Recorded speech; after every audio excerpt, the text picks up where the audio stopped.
فقد قال عليه الصلاة والسلام إن الله لا ينظر إلى صوركم وأعمالكم وإنما ينظر إلى قلوبكم ونياتكم فحقق قولك بعملك وعملك بنيتك وإخلاصك ونيتك وإخلاصك بتصفية ضميرك وإصلاح قلبك فإن القلب هو الأصل عليه المدى ألا إن في الجسد مضغة إذا صلحت صلح الجسد كله وإذا فسدت فسد سائر الجسد ألا وهي القلب فوجب الاهتمام به وصرف العناية إلى إصلاحه وتقويمه وهو عن القلب سريع التقلب كثير الاضطراب حتى قال عليه الصلاة والسلام فيه إنه أسرع تقلبا من القلب إذا استجمعت غليانها. قال المؤلف رحمه الله تعالى نفعنا به وبعلومه في الدنيا آمين واصرف عنايتك إلى القلب إلى أمر القلب والباطن. Arahkanlah perhatianmu kepada urusan hati wal batin dan urusan batin.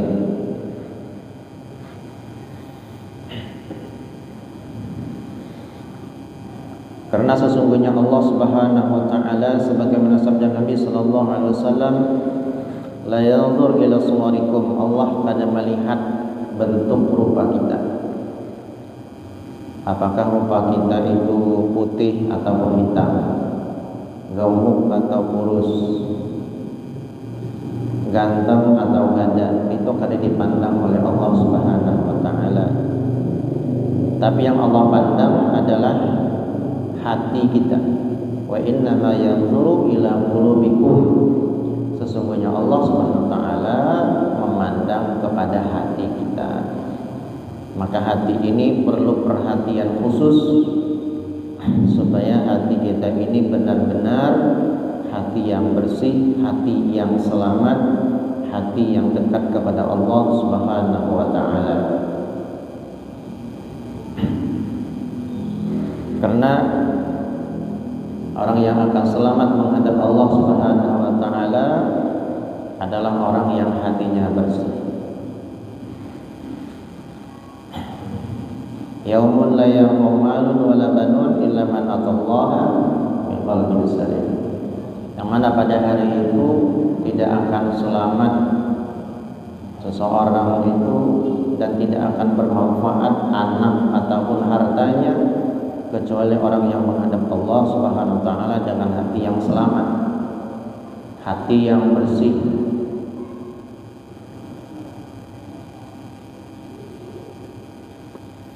Fa innal qalba huwal aslu wa alaihi al-madar. Karena sesungguhnya hati itu adalah pusat pandangan Allah Subhanahu wa taala.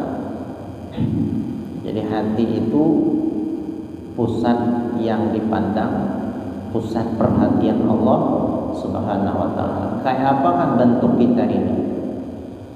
Ya, pendek atau tinggi, kurus atau gemuk, itu ada dipandang sama sekali oleh Allah Subhanahu wa taala. Tapi Allah akan memandang hati kita ini kayak apa, ikhlas kagak. Banyak beramal tapi hati kita kada bagus, kada ikhlas, maka kada dipandang Allah itu amalnya. Jadi antara zahir dengan batin kita perlu ada sinkron. Yang zahir gawiannya baik dan yang batin gawian hati juga baik. Jangan yang zahir bagus hatinya kada bagus. Nah, jadi untuk tarbiyatul qalbi ini memang perlu pembelajaran khusus, perlu riyadhah, perlu latihan. Memperbaiki hati itu kada seperti membalikkan telapak tangan, gampang kada. Membaiki hati itu adalah suatu pekerjaan yang sangat sulit dan membutuhkan waktu yang lama. Jadi kapan kita nih membaiki hati?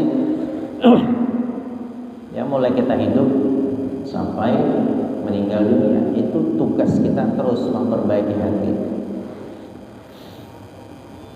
Dan juga selama kita hidup ini Allah Subhanahu wa taala memberikan pembelajaran langsung dari Allah kepada kita supaya hati kita ini baik. Baik kita sadari ataupun kita kada sadar bahwasanya Allah sudah memberikan pembelajaran untuk kita. Orang-orang yang berilmu, orang-orang yang paham dengan ilmu, maka dia paham, oh ini adalah pembelajaran dari Allah Subhanahu wa taala. Contohnya, di dalam kehidupan ini kita kadang terlepas daripada musibah, cobaan, itu kadang terlepas. Kadang-kadang harta kita hilang, kendaraan kita dicuri orang, duit kita dicuri orang. Secara zahir memang ada yang pencuri yang menyunting. Cuma secara batinnya harus kita kembalikan kepada Allah. Karena ini adalah satu pembelajaran dari Allah Subhanahu wa taala. Apa sih hikmahnya? Bahwa di antara hikmahnya ketika kita diberikan musibah oleh Allah Subhanahu wa taala, Allah hendak melajari kita tentang zuhud kepada dunia. Allah mencegah kita ini supaya kada hubbud dunia, supaya kada cinta dengan dunia. Jadi harta itu Allah ambil. Ketika Allah ambil harta kita, sedikit nih Allah ambil dari harta kita, kita rela atau kada? Kita menyesal atau kada dengan hilangnya harta tadi? Kepikiran atau kada? Berat atau kada hati kita ketika harta kita diambil oleh Allah Subhanahu wa taala?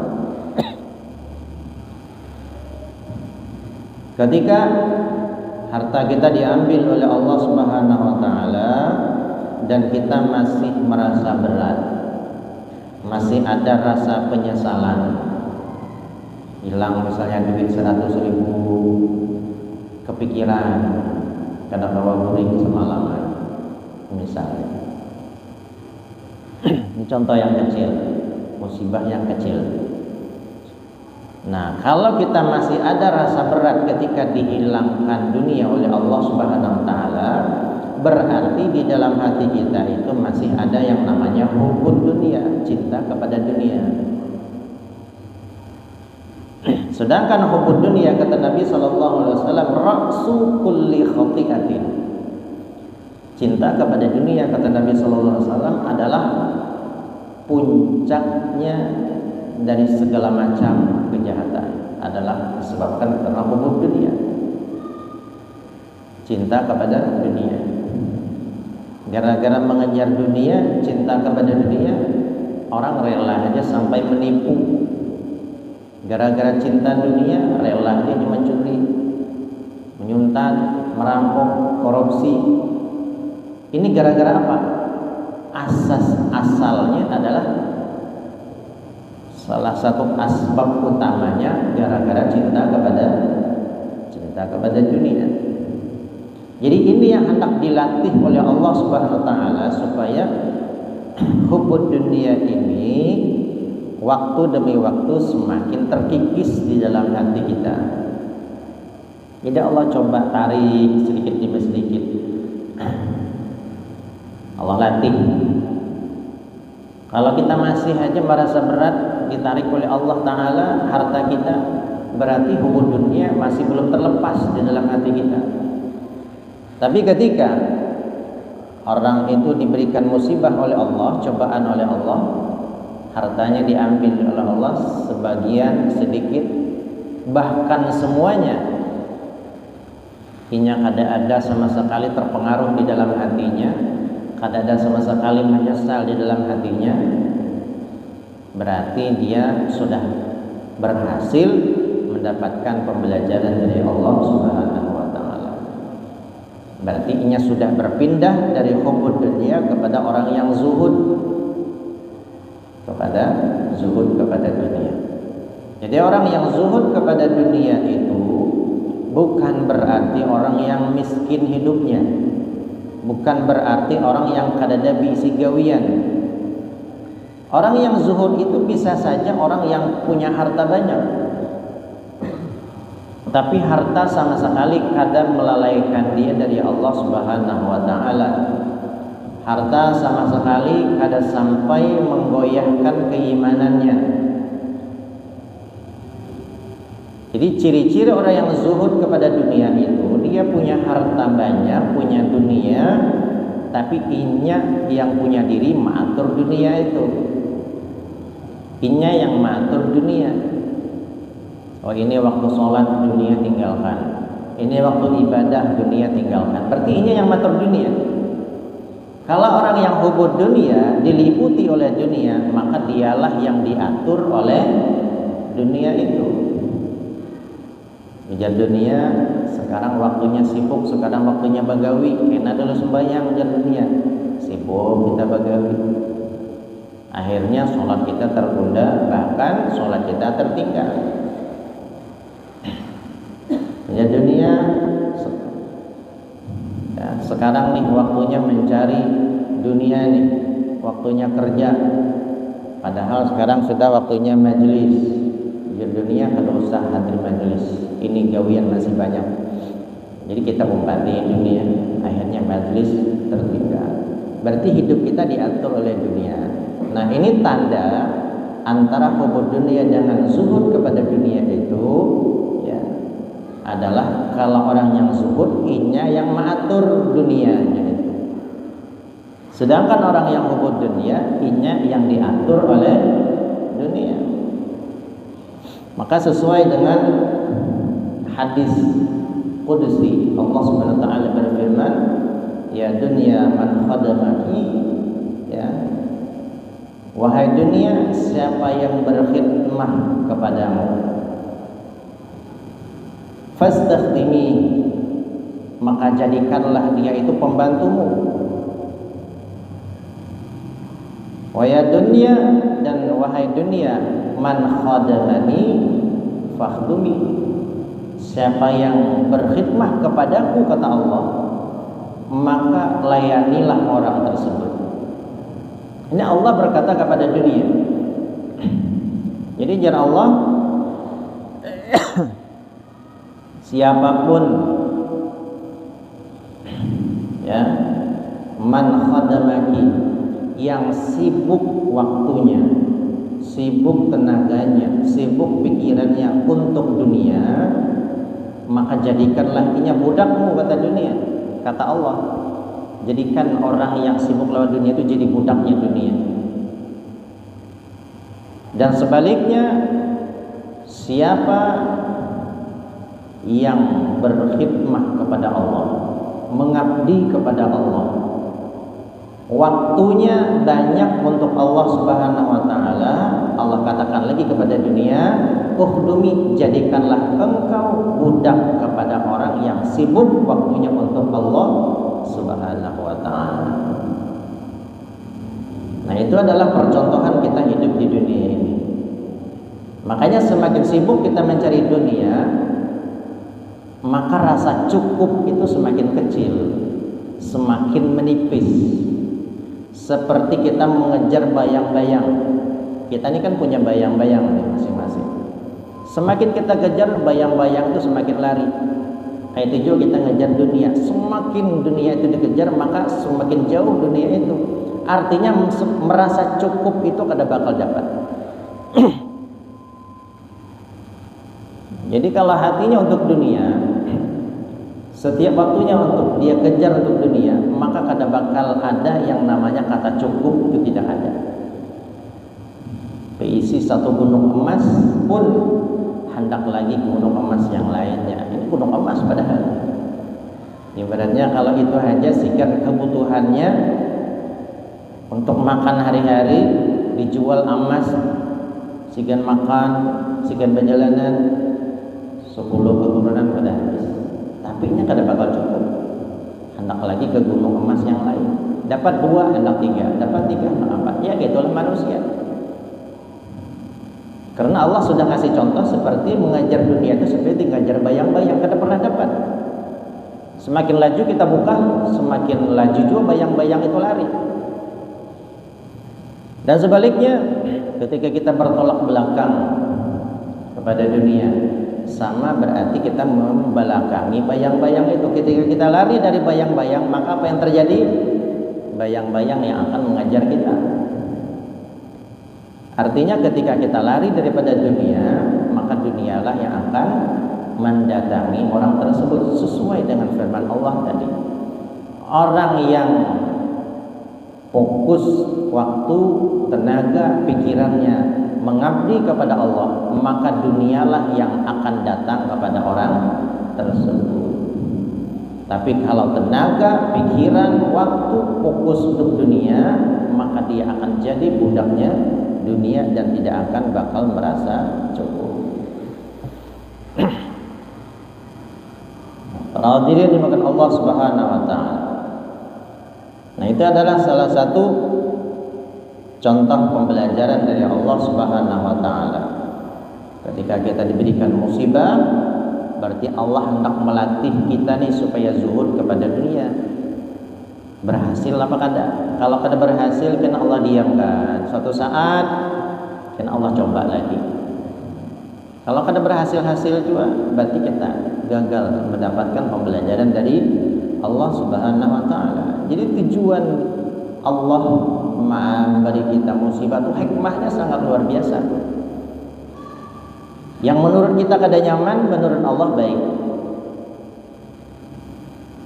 Di dalam kehidupan kita banyak yang kita temui.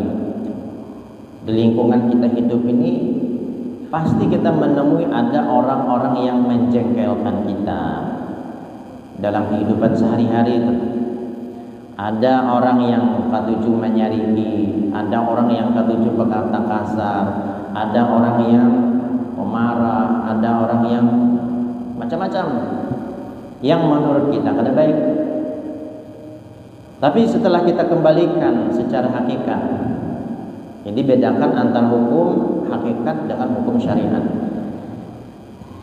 Hukum syariat ya tetap jalan menurut hukum syariat. Sedangkan hukum hakikat adalah hukum yang kembali kepada Allah Subhanahu wa taala. Kita melihat hikmahnya. Kenapa sih dalam hidup ini ada aja orang yang menjengkelkan kita? Yang katuju menyambati kita, yang katuju menyariki, yang katuju itu ini pun pembelajaran dari Allah Subhanahu wa taala. Karena sebenarnya orang itu tidak akan bisa marah lawan kita kecuali diberikan kemampuan oleh Allah. Allah lah yang menggerakkan hatinya sehingga orang itu bisa marah lawan kita. Allah lah yang menggerakkan mulutnya sehingga orang itu bisa menyambati kita. Allah lah yang menggerakkan sikapnya sehingga dia bersikap kada baik lawan kita. Jadi semua datang dari Allah, dan itu bukan satu kebetulan untuk kita, tapi hikmahnya sangat besar. Karena di sini Allah sebenarnya hendak melatih kita di dalam berhidup di masyarakat. Allah hendak melatih supaya hati kita ini baik. Ketika menghadapi ada orang yang katuju menyakiti kita, maka kita dituntut supaya kada dendam, supaya kada membalas. Ketika Allah berikan nih, kita temukan orang yang seperti itu, mampu kada kita kada dendam dengan orang tersebut, mampu kada kita memaafkan dengan orang yang bersalah kepada kita, mampu apa kada kita memaafkan kepada orang yang menghibah kita, yang membuat hati kita jengkel, mampu kada kita memaafkan orang tersebut. Jadi sebenarnya Allah hendak melatih hati kita supaya kuat. Allah hendak melatih supaya hati kita bersih. Karena latihan itu kada bakal berhasil kalau kada ada lawan. Orang main bola, latihan bola, kada bakal bisa kalau kada ada lawannya. Main sorangan aja berpuluh tahun, sorangannya main. Apakah bisa dikatakan harat main bola? Kada bisa. Orang itu bisa dikatakan main bola itu bagus, ya karena ada musuhnya. Kayak itu juga dalam hidup ini. Ketika ada yang menantang, ada tantangan dalam hidup, maka itu adalah sebagai sarana latihan hati untuk kita, dan itu sebenarnya dari Allah Subhanahu wa taala. Nah, ini yang selalu disampaikan oleh guru kami yaitu Al-Habib Ali Baharun ketika yang ngarannya di pondok ya. Di pondok itu orangnya juga macam-macam di pesantren. Dan kehidupan di sana juga bermacam-macam. Asal daerah se-Indonesia, baik sampai dari Aceh sampai Papua, bahkan dari luar negeri, se-Indonesia bahkan luar negeri banyak. Jadi watak orang itu beda-beda. Maka jar beliau, inilah kesempatan kita hendak melatih hati. Kayak apa kita menghadapi orang ini, mampu apakah kita menghadapi orang tersebut. Kalau kita hidup surangan aja, kada ada tantangan dalam hidup ini, maka kita kada bakal naik derajatnya di sisi Allah Subhanahu wa Ta'ala. Maka hal-hal yang seperti ini kembalikan kepada Allah. Berarti Allah nak memberikan pembelajaran untuk kita.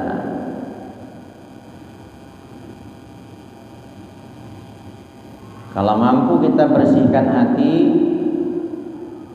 ya, hati kita mampu bersih, berarti inilah nantinya akan menghadap Allah dengan hati yang selamat. Illa man atallaha biqalbin salim. Dia akan memberikan manfaat kepada orang tersebut. Jadi walaupun kita ini kada tapi banyak beramal, kada tapi banyak ibadah, tapi hatinya baik, maka hati yang bagus ini, hati yang bersih adalah mempunyai potensi yang besar untuk masuk surganya Allah Subhanahu wa Ta'ala. Nabi Shallallahu Alaihi Wasallam pernah suatu saat ketika duduk bersama sahabatnya,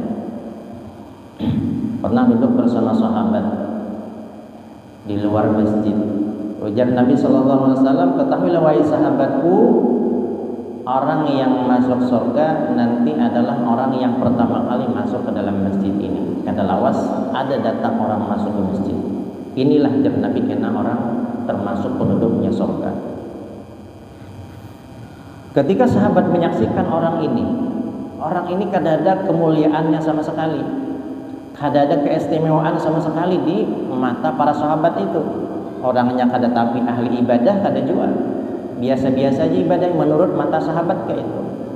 Tapi Nabi memberikan kabar gembira orang ini bakal masuk surga. Dan bukan hari itu saja, hari kedua kayak itu pulang. Ujar Nabi, yang pertama masuk masjid ini dia adalah ahli surga. Ternyata yang lewat orang tadi pulang, yang menurut sahabat itu orang yang hina, yang kada punya apa-apa. Sampai 3 kali di hari yang ketiga yang masuk ternyata orang itu juga. Ternyata ada salah satu sahabat yang penasaran dengan sosok orang yang diberikan kabar gembira oleh Rasulullah Sallallahu Alaihi Wasallam masuk ke dalam surganya ini. Apa sih amalannya? Kalau kami lihat orang ini bukan orang yang terkenal, ya, biasa-biasanya dalam hidupnya itu, tapi sampai Nabi memberikan kabar gembira 3 kali masuk ke dalam surga. Akhirnya dengan rasa penasaran itu salah satu sahabat, kalau kada salah yang bernama Abdullah bin Amr, itu mendatangi rumah orang tadi yang Rasulullah berikan kabar gembira masuk ke dalam surganya. Bermalam selama 3 malam. Hari pertama dilihatnya apa saja di kegiatan nih sahabat yang dijamin Nabi masuk surga tadi, biasa aja, ternyata ibadahnya biasa aja, sholatnya biasa, baca Qurannya biasa, zikirnya biasa. Hari kedua kayak itu juga, kada ada yang lebih, bahkan sahabat lebih banyak ibadahnya dari orang tadi. Hari ketiga kayak itu pulang biasa-biasa aja, sembahyang berwirid kada tapi panjang juga. Habis sembahyang berdoa, sudah begawi. Malam habis sembahyang Isya paling zikir 1 mat, istirahat. Subuh bangun. Jadi biasa, amalannya biasa. Karena hari ketiga sudah sampai dan waktu bertamu sudah habis. Ketika sahabat Nabi SAW hendak pamitan, inya pun menanyakan kepada tuan rumah tadi, wahai fulan, tujuan ulun ke sini sebenarnya hendak menyaksikan amalan pian ini apa? Karena apa? Karena Rasulullah memberikan kabar gembira, pian ini termasuk ahli surga sampai 3 kali Nabi kasih kabar. Orang yang dikasih kabar gembira masuk surga itu pun dia bingung. Ditakuni amalan apa, ini kada bisa menjawab. Ulun ini biasa aja, kada ada amalan yang lebih. Bahkan pian-pian ujar sahabat tadi lebih banyak dan lebih banyak amalannya daripada ulun. Sehingga ingat. Atau inikah ujar sahabat tadi yang tuan rumah tadi. Ulun ini setiap malam ketika hendak guring itu selalu ulun memaafkan segala orang yang bersalah kepadaku. Siapapun yang punya salah kepadaku, ku maafkan. Baiknya salahnya sengaja, baik salahnya kada sengaja, baiknya bersalah lawan aku ini, ujar sahabat tadi, aku tahu yang berbuat salah atau aku kada tahu. Baik kulihatnya salah lawan aku atau kada kulihat, ku maafkan semuanya. Ini yang kugawi setiap malam hendak guring. Jadi ketika aku tidur, maka aku tidur tanpa ada rasa dendam, tanpa ada rasa kesal hati, tanpa ada rasa berat hati kepada siapapun makhluk. Apa kata sahabat tadi? Nah, inilah kata sahabat tadi yang membuat Nabi Shallallahu Alaihi Wasallam menjamin engkau masuk surga karena amaliyahmu ini. Ini amalan yang sangat besar karena kebersihan hatimu. Hatimu bersih, bersih daripada dendam, bersih daripada sifat marah, bersih hati yang bersifat pemaaf dan sebagainya. Jadi kalau kita ada tapi beribadah, maka potensi yang besar yang bisa kita kejar berusaha memperbaiki hati. Ya, berusaha memperbaiki hati. Jangan sampai bersuudzon kepada orang lain, berburuk sangka kepada orang lain. Kalau kita melihat kepada orang lain, ujar guru sekumpul, lihatlah mereka itu lebih baik daripada kita. Siapapun orang lain selain kita mulai memandang orang, mereka adalah lebih baik daripada kita. Baik mereka ahli taat ataupun ahli maksiat, baik mereka sugih ataupun miskin, pandang mereka lebih mulia dari kita. Melihat orang yang ahli maksiat jangan dipandang hina. Kenapa? Karena orang yang maksiat kemungkinan nanti dia mendapatkan syafaat daripada orang yang saleh. Melihat orang yang hina, jangan kita anggap dia itu hina. Mungkin dia hina di mata manusia, tapi belum tentu hina di sisi Allah Subhanahu wa Ta'ala. Bahkan kita melihat orang itu bermaksiat di mata kita pun sekalipun, jangan sampai kita menganggap dia lebih rendah dariku. Karena mana tahu suatu saat sebelum dia ajalnya tiba, dia taubat kepada Allah Subhanahu wa Ta'ala, taubatnya diterima Allah, meninggal tanpa dosa. Maka orang yang meninggal tanpa dosa masuk surga. Nah, jadi kita melihat orang lain itu semuanya lebih mulia. Melihat orang yang lebih tua, orang tua lebih baik daripada kita. Kenapa? Orang tua itu lebih banyak amalnya daripada kita, lebih banyak waktu beribadahnya lebih banyak daripada kita. Melihat orang yang lebih muda dari kita, dia itu adalah orang yang lebih mulia dari kita. Kenapa? Orang yang lebih muda berarti waktu bermaksiatnya lebih sedikit daripada kita. Sedangkan kita ini tatua, berarti waktu maksiat kita lebih banyak daripada orang itu. Nah, itu cara memandang orang lain. Supaya apa? Supaya terus berhusnuzon, berbaik sangka, terlepas daripada sifat suudzon. Siapapun, ya, jangan sampai kita mengklaim orang itu adalah ahli neraka, walaupun dia adalah orang yang agamanya non-muslim, walaupun dia orang kafir. Jangan sampai kalau masih hidup, jangan sampai diklaim orang itu ahli neraka. Jangan. Kenapa? Kalau kita sempat mengklaim dia ahli neraka, ternyata sebelum meninggal dia mengucap syahadat, berarti kita sudah mengklaim orang ahli surga sebagai penduduk neraka. Ketika dia mengucap syahadat, kan dosanya habis. Dia meninggal dalam keadaan bersih, masuk surga. Dan ketika kita memandang diri kita, pandanglah diri ini orang yang paling hina. Pandanglah diri kita orang yang paling rendah. Ya, jangan sampai kita merasa diri kita lebih baik daripada orang lain.